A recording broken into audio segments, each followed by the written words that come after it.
So this is the second video after you've installed your Java JDK. We need to make sure that it's actually linked to our operating system correctly. We've already checked, and we can check again just to make sure that our files are in there correctly. We've got program files, you can see Java's in here, and we can see that JDK is actually there beside the JRE. The JREs are always required because otherwise we can't run our programs. But if we want to develop programs, we also need the JDK, the Java Development Kit. So how do we check if it's linked to the operating system? Well, what we need to do is we need to open up our command prompt. Now, let's make the text in this bit bigger. When we open up our command prompt, so we type in Java, and you can see it's given us an awful lot of text here. These are all the possible options that we can use while trying to run a Java file. At the moment, don't worry about what any of these mean. What they mean to you is that Java is correctly installed. But if we run javac, which is our Java compile command, the javac file allows us to create a Java program from the code that we've written. So if we type in javac now, you see that we get this unrecognized internal external command operable program or batch file. In other words, the operating system doesn't know that Java exists. We know we've installed it, we've double checked it, we can see it on the hard drive. But the operating system doesn't.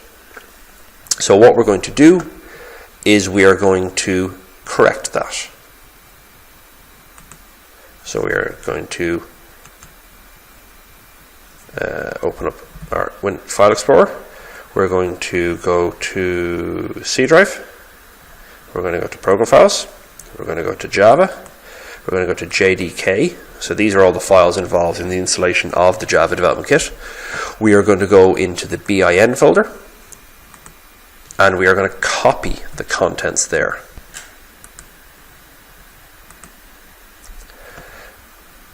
And then we're going to go back to my PC. Okay? So you've copied the location of the bin folder in your Java Development Kit. We are going to right click on my PC, and we're going to go into Properties. We are then going to click on Advanced System Settings, and we're going to click on Environment Variables. And inside here we're looking for this command here. Under System Variables we're looking for path. You can do it here if you want under the user variables for the user you're logged in as, but I would suggest do them here in the system variable, and it means that no matter who logs onto your machine, they will be able to build Java programs. And we're going to click Edit on this. Okay, so here we've got a series of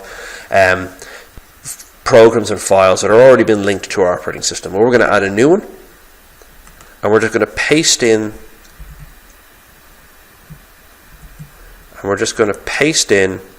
the text that we have there, and we're going to add a single backslash on the end of it. And that's it. We're going to click OK, and we're going to click OK, and we're going to click OK, and we're going to close this down. Close that one down too. So what have we done? Well, we've given the operating system the location of where all the files are and all the programs are to run our code, to make our code a Java program, to make it runnable.